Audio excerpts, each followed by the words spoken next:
welcome to my channel. If you've been here before, welcome back. If not, my name is Jenna and I talk about books.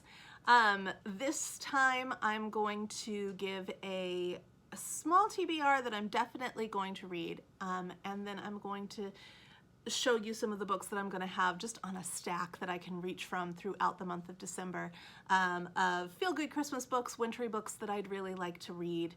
I don't anticipate being able to read all of these, but probably quite a lot of them during this month because it is Christmas. I am a teacher and I will get a couple of weeks off and I'm not traveling anywhere this Christmas.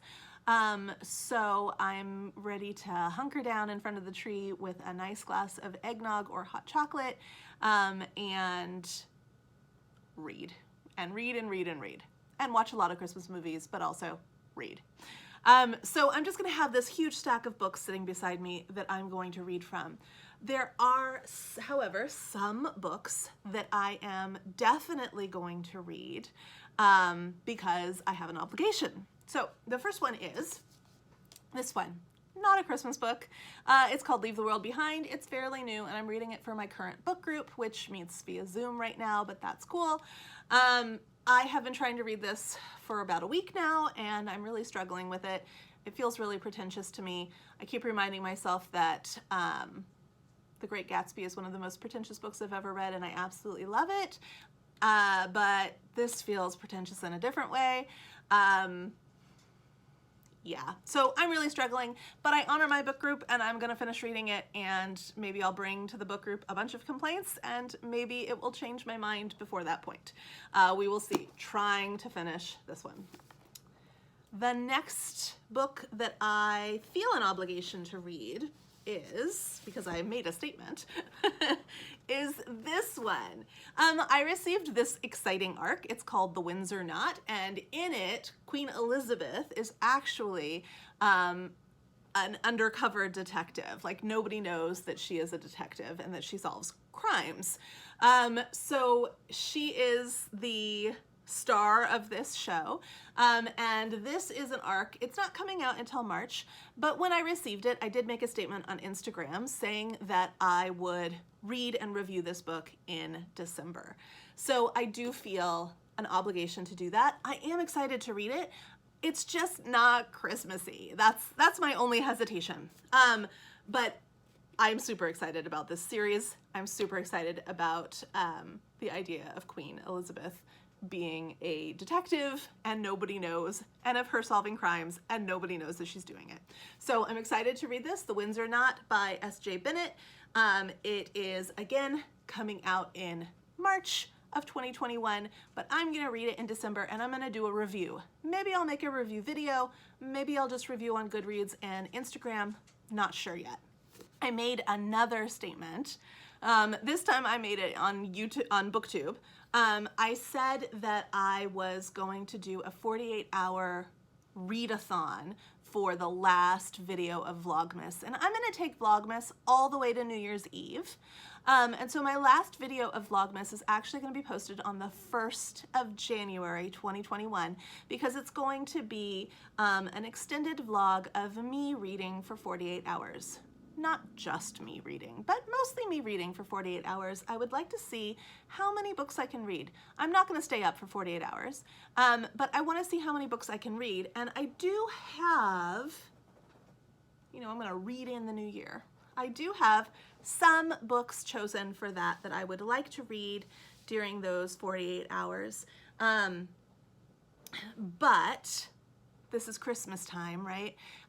And if you've watched my video that I posted just yesterday, an impromptu video that I didn't know I was going to film, about the bookish advent that my friend and I are doing for each other, then you know that I'm about to get 24 new books in 24 days. And so some of these books may actually not end up being read, but they are books from a recent book haul that I do have a video about on my channel, and they're sitting on my shelf and they're kind of like burning a hole on my shelf. I really, really want to get to them. I really, really want to read them. So they are Bellevue Square, Stealing Snow, and Glitter. So I'm hoping to read these in the last 2 days of December. Next is just going to be a list of all the books that I'm going to have stacked next to me, just waiting for me to reach for them during the month of December to read for some mystery and some love and some just gentle Christmas joy. First off, I have some small books that are really just like 20-minute reads, if that. One of which I really love reading, and it is not a Christmas book, even though it says it's a Christmas story. This is The Latka That Wouldn't Stop Screaming by Lemony Snicket. If you're not familiar with this book, you need to get yourself to a bookstore and get familiar with it because it is delightful and wise. This is a wise book. So I tend to read it at least once a year. Every year, I strongly suggest you maybe think about doing the same. Then there is this one, A Woodcutter's Christmas. This was a gift to me, and it is a very special book. Talk about wise books. Again, this is probably a 20 or 30-minute read. You can see that it is text with some photographs, some beautiful photographs inside. But it is an extremely lovely story that would be great to read out loud with your family, or to read out loud to yourself, which is what I usually do. So I strongly suggest that you pick up a copy of this as well. Then there is a personal favorite of mine, which is Hans Christian Andersen's The Fir Tree. My copy is a secondhand copy that I purchased at my local library, and I love that it has a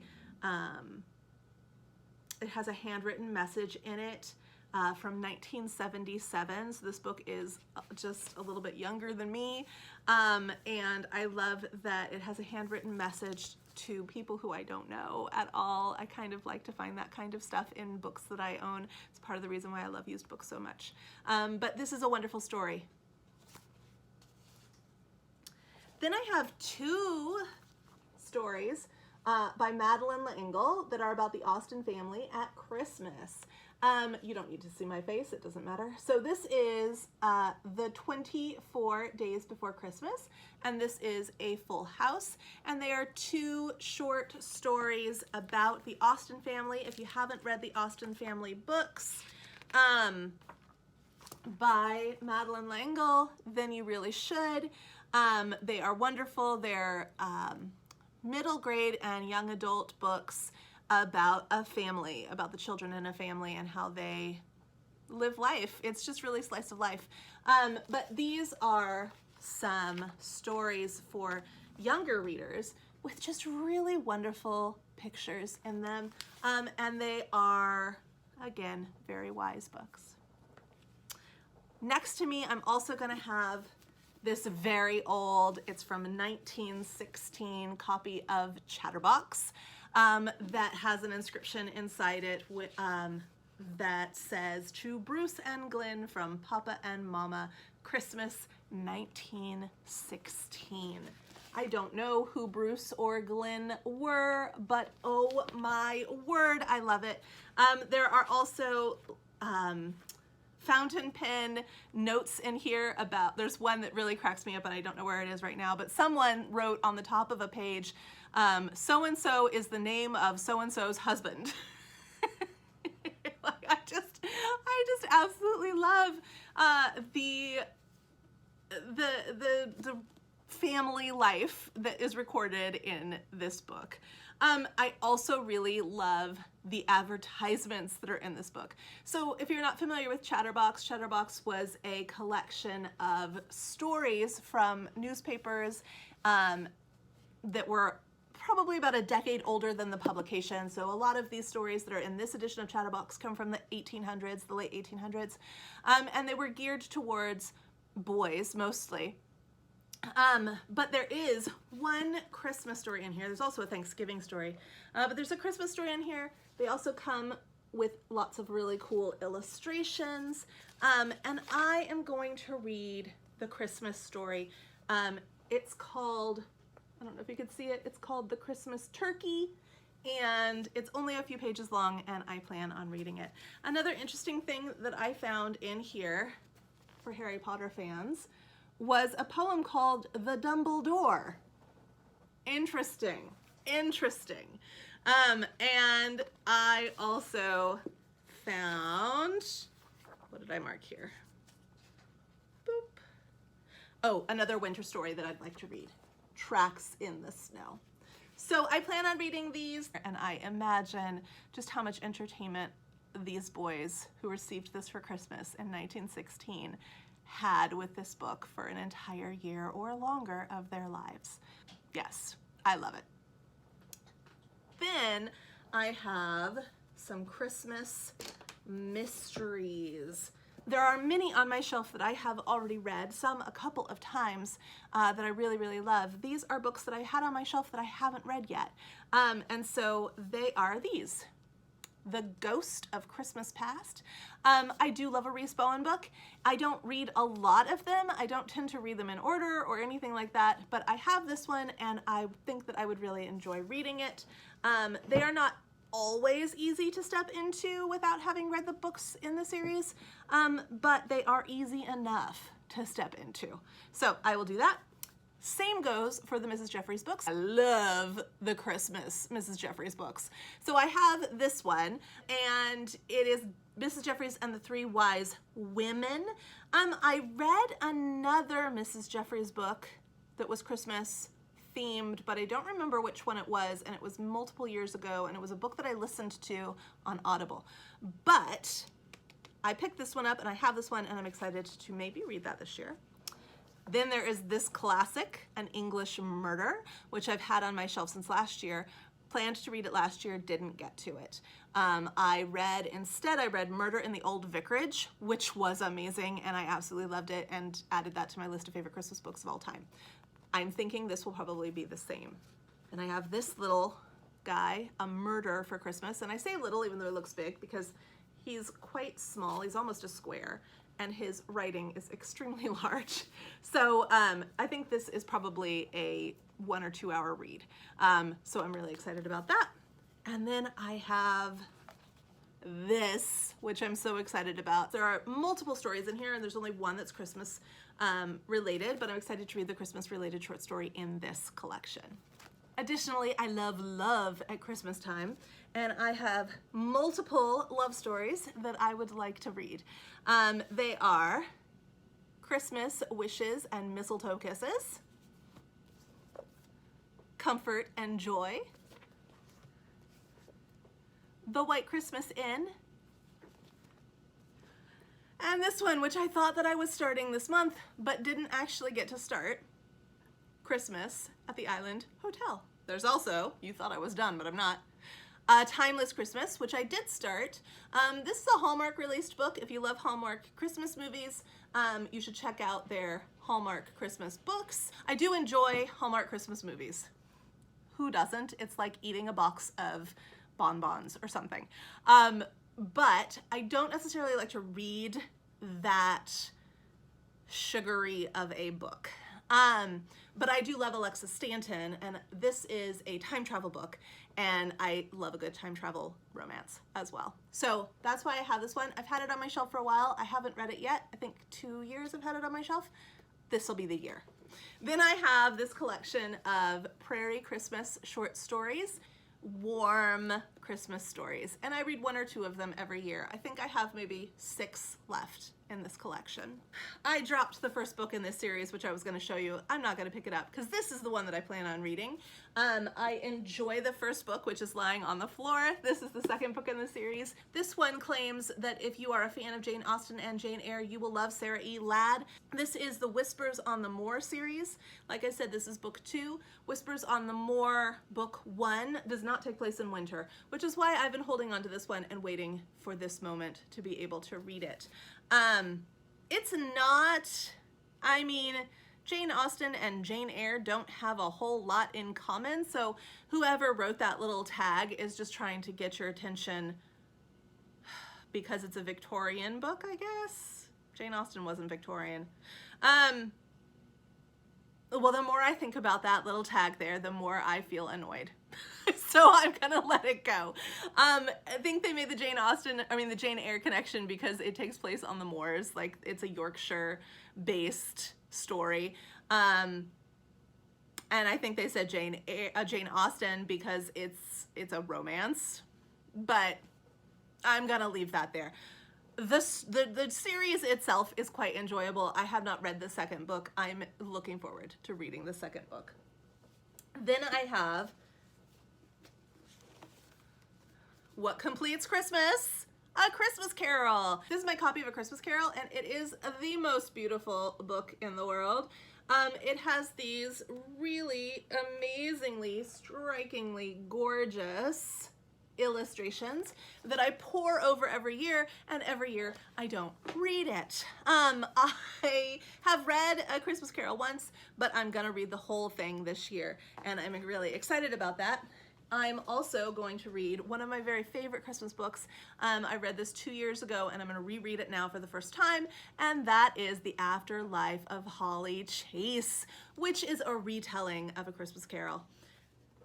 If you don't know that book, you need to look it up right now. Go, look it up. You're welcome. And the last book that I'm going to have sitting next to me to reach for is Mrs. Luriper.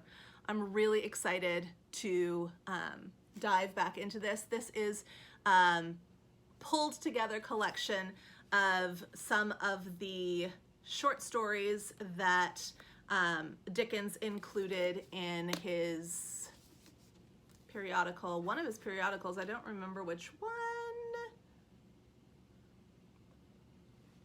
And I'm not gonna look for it right now, but it reads like Pickwick Papers in that it is a series of sketches and one-off stories pulled together to create a collection of stories that revolve around the main character, Mrs. Luriper, who is a wise and observant like bed and breakfast owner. And it's also about the children that she takes in and just all sorts of things.